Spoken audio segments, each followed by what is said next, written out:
Welcome to the cold email masterclass. By the end of this video, you will understand why cold email, what it is, why we build the system, what our system looks like.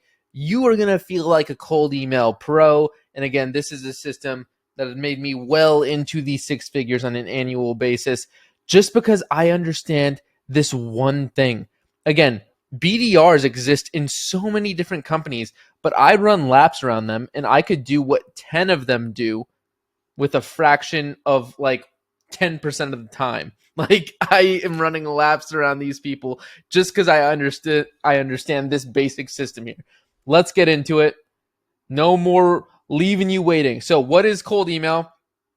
Cold email is a way of reaching out to someone that you don't know via email, typically for business purposes, and it involves sending a personalized message to initiate a conversation or propose a business opportunity or a business service, a business product, even though the recipient hasn't expressed like explicit prior interest or connection. It's called cold because the recipient isn't expecting the email and they're probably not familiar with whoever the sender is. Cold email is often used for sales, networking, or general outreach. So, why do businesses use it versus other lead generation channels in general? A would be personalization. It's highly personalized to each recipient and it addresses their specific needs, their specific interests, and this personal touch could make recipients feel valued more and more likely to engage in your messaging compared to a generic paid ad that you'd blast out there. B would be targeted reach. Here, I'm going to bring this down a little bit. You have control over who you're actually reaching out to, and you could target specific individuals or businesses that are more likely to be interested in your specific product or service.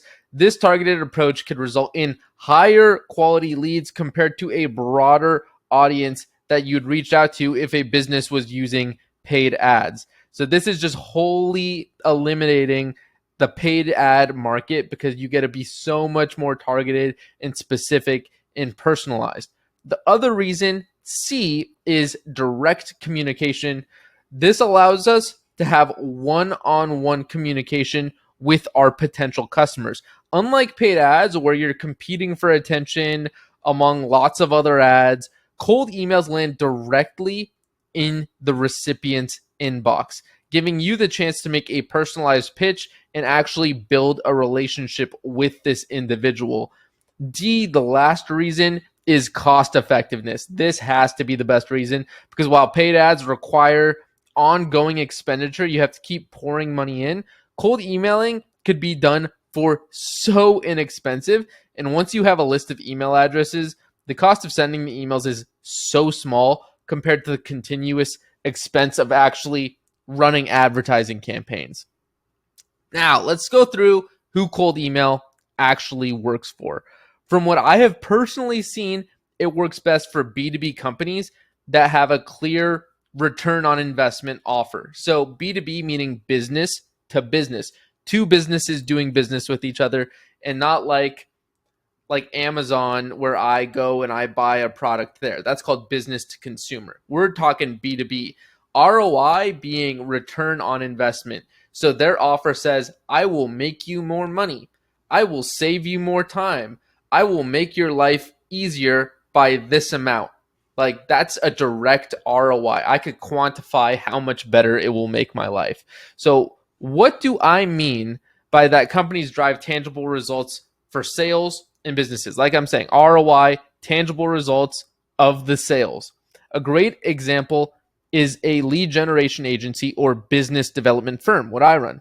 Now, this again only works if the company actually has a good offer and actually has social proof on their website or landing page to back up that they know what they're doing.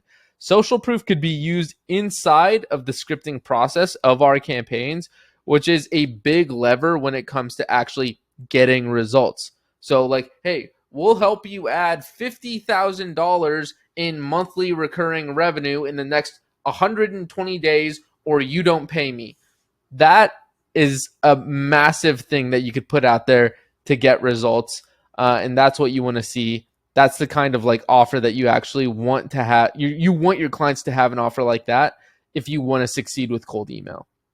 Now, let's go through how it actually works. Sounds so dumb. Okay, the overall process is really simple. And as you guys could actually see, like I'm not like hyper editing this. I'm actually trying to have a conversation with you. I'm going to make some verbal mistakes, but that's completely fine because it's just you and me chatting and getting to know about this a bit more. So let's talk about the overall process and how it's so simple. You create what's called a subdomain, and each subdomain will have 2 email accounts. These email accounts will be used to send the emails, to actually do the cold emailing. You then use various online lead databases where you could scrape down the ideal customer profile or just like the ideal people that we actually want to work with. From there, you could clean those leads using online verifying tools and load them into your email sending tool where you'll just write an easy campaign and launch over the sequence to where, hey, now we're blasting out emails to people we want to work with.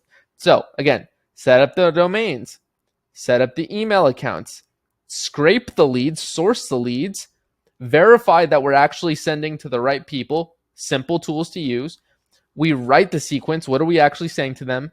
We launch the campaign. We sit, go, launch, go. And then from there, we're generating leads and making that money. That's how it works.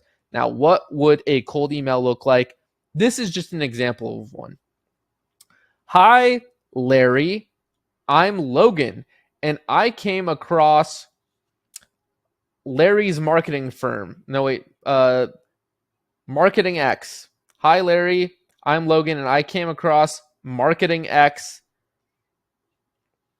when I was looking through businesses in the marketing services industry.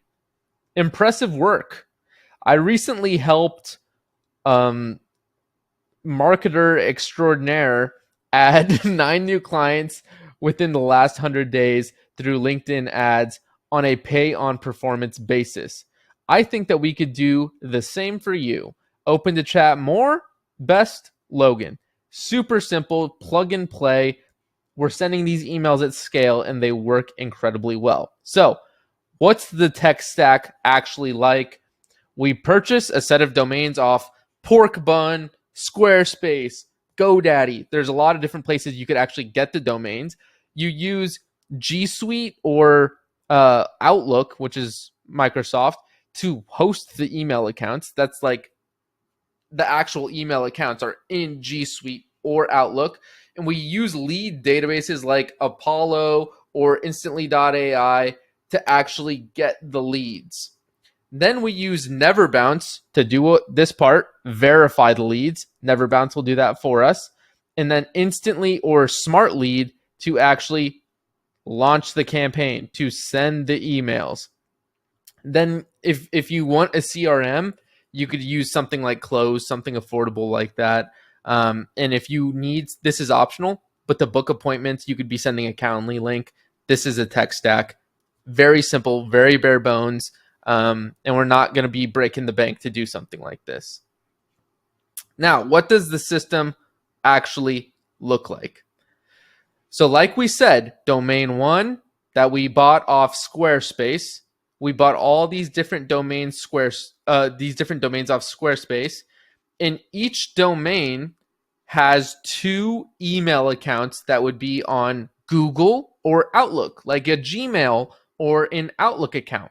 So look, we have all of these different emails, and when we send all of them out, all of the responses come into one inbox that is in Instantly or Smart Lead. That's where the master inbox lies. So some of these will be out of office, some of these will be not interested, some of these will be on the global block list, but we're looking for those people who are interested.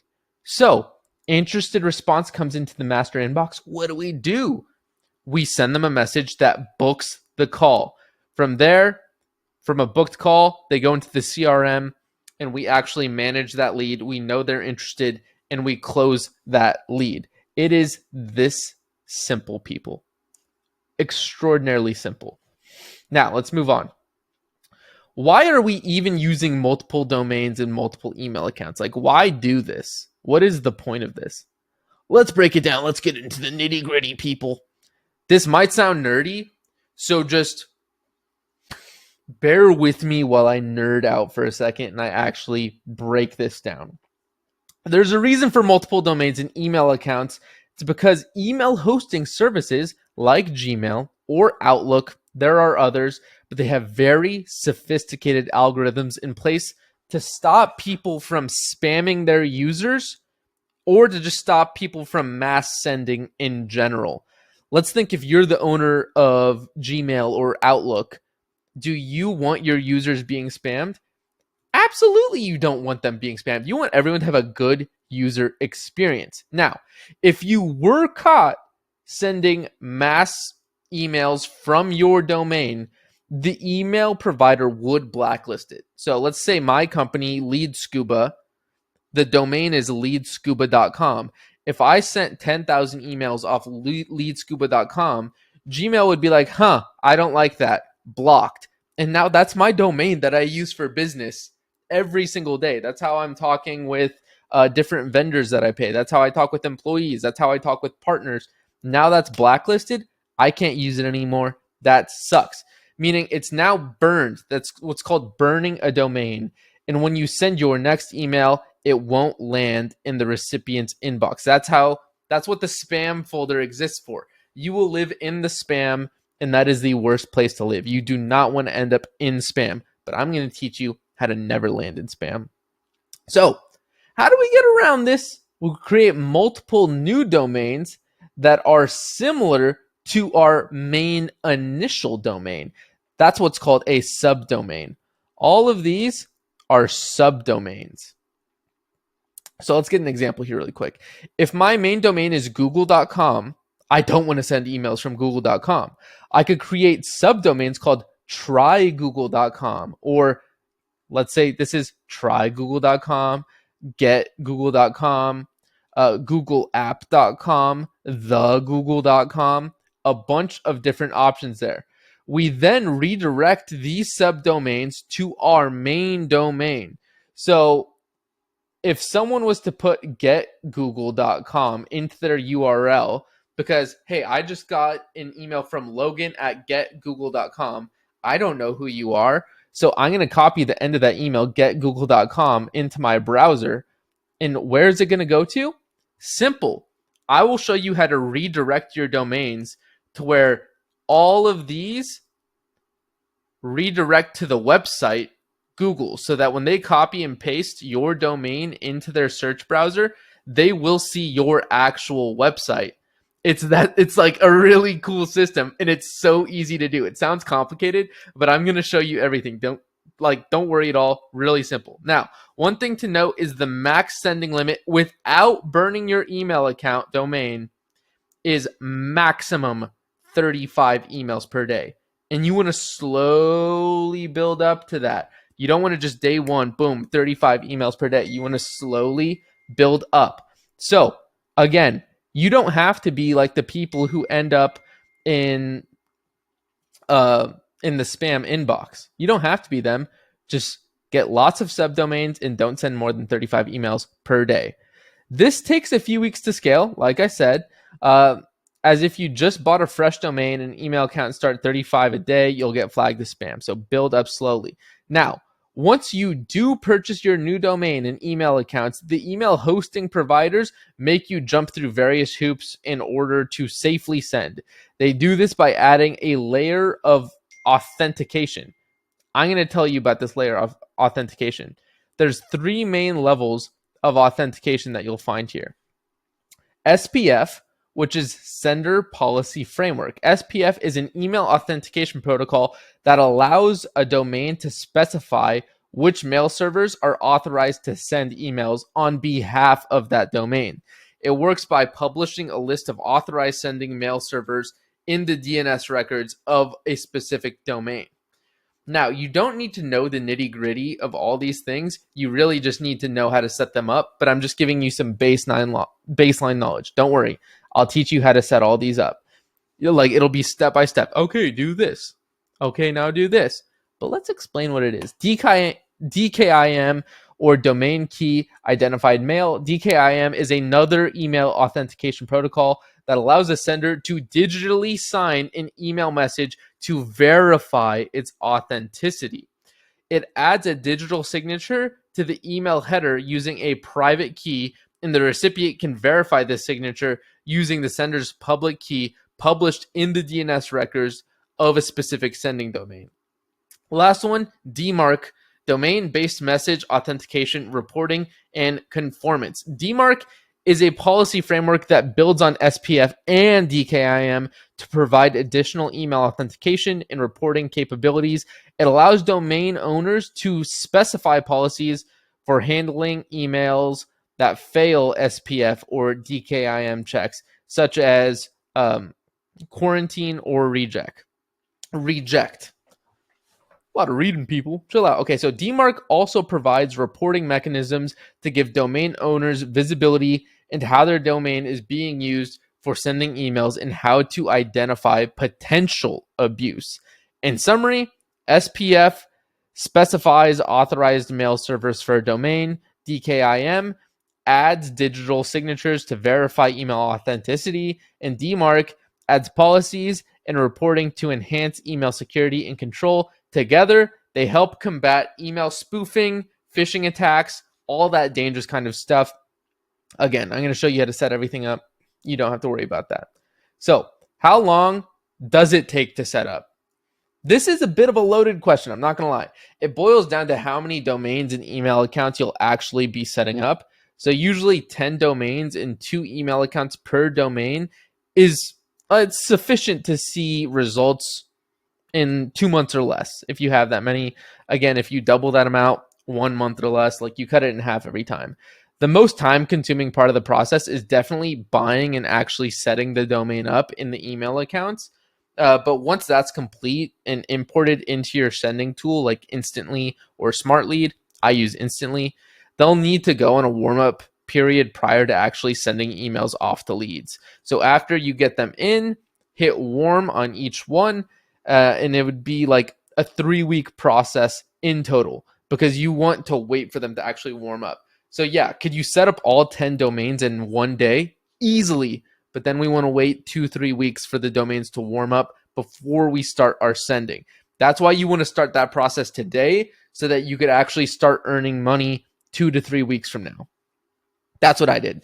The domain and emails take roughly 10 hours of work to do 20 email accounts or 10 domains. Once you've built up and you've actually made some money doing this, it's super easy to hire someone for very cheap to do this part of the process for you. But at the beginning, it's kind of like a rite of passage where you got to do this part yourself.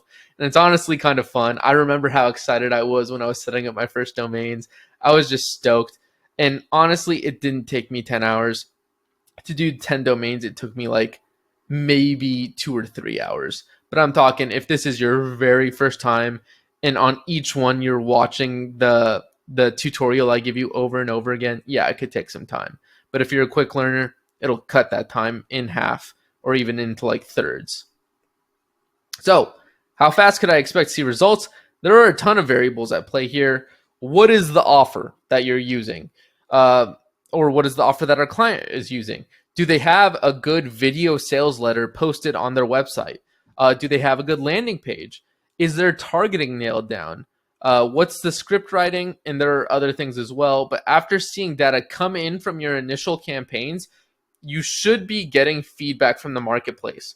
From here, you'll be able to adjust, whether that's changing the copy of campaigns or changing the lead list that's specified to a different job title. There are different ways, but you could very quickly expect to see results. There are just some depending factors based around it. Now, how do you know who you should be targeting? This will come from sitting down with your client or getting them to form to complete or getting them a form to complete where they dig deep into their ideal customer. Like that's called ICP, like the ideal person that they actually want to reach out to. So you'd give them a form that says like, okay, give me everything you want and we'll find the people who have that. So this is about building their ideal avatar, and it equips you with the right information in order to go out and actually scrape leads. Now, if you don't dial in your ICP, ideal customer profile, we're getting into the jargon here now, the targeting is going to be all off and your campaigns will not be successful. So ICP, figuring that out for yourself and for your clients, extremely important. Now, clearly define your ICP. Crafting an effective cold email strategy requires a clear understanding of your ICP.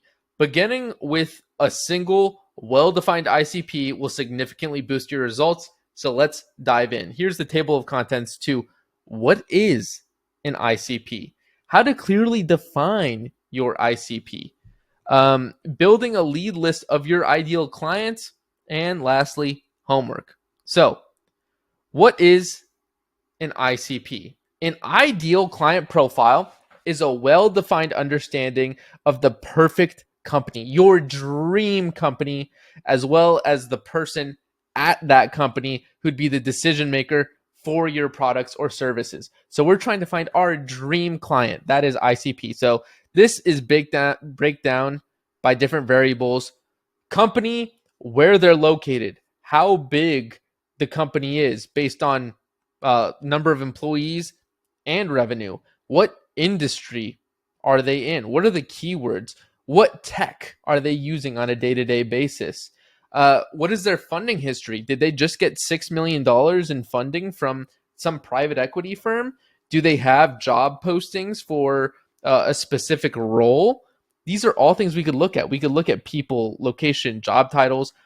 All of this forms ICP. So we just need to get down into what actually works.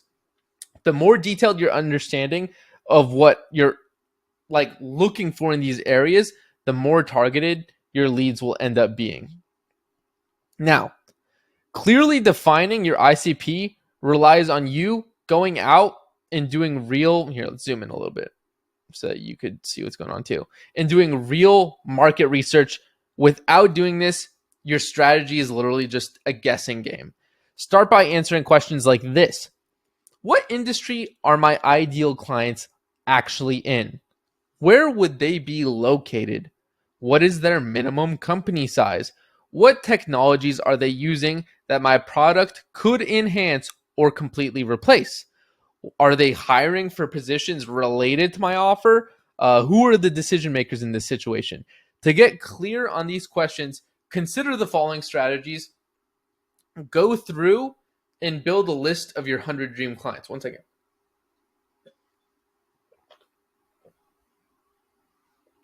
Delicious. Build a list of your 100 dream clients. Tap into your personal brand or connect with industry experts, message people on social media, actually just conduct some market research on niche groups. It's worth noting that you won't have a perfect idea of your ICP right away. I know I didn't.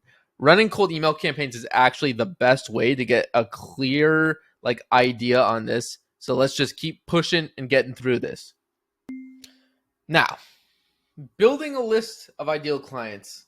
Now we have our ICP defined. The next step is to actually get a list of people that we would want to reach out to and then verify those emails like we were talking about. You have to scrape results from a directory and then you'll verify the emails using different tools. So here are some different directories that you could find leads in. One would be instantly.ai, apollo.io, and LinkedIn Sales Navigator. These are like the three top ones that don't cost thousands of dollars. Once you make a lot of money, you can invest in bigger, probably better databases. But even now, I'm still using these three. So you don't need anything fancy. These will get the jobs done. Now, tools to verify them. Only if you're using Apollo or SalesNav. You could with Instantly, but those are pretty well verified. Million Verifier, Never Bounce, and Zero Bounce. All very good options, extremely affordable. Again, we want to do this lean. Profit is what matters. We want to focus on profit. So using cheap, affordable softwares that get the job done is how we're going to focus on our margins. Now, What's that homework for the client to define their ICP? Got to answer these questions. Number one, who exactly is your ideal client? Ask them that. Please tell me everything you know about these companies and the decision makers. Everything. Tell me everything. What are 5 to 10 companies that you'd consider to be your ideal clients? You could ask them about their favorite current clients to get to that as well. What are the locations of these companies? And how about their decision makers? Are you only working with North American companies, only US based companies, only UK based companies, only German based companies? Figure that out, because that'll make a big difference in the leads that you're actually reaching out to. What is the average employee count of these companies? Because a company that has 10 employees will operate completely different from a company with 10,000 employees. So actually try and figure that out. What is the estimated annual revenue of these companies? Because just like the employee headcount, a company that does 10 million a year will be completely different than from a company that does 1 billion a year.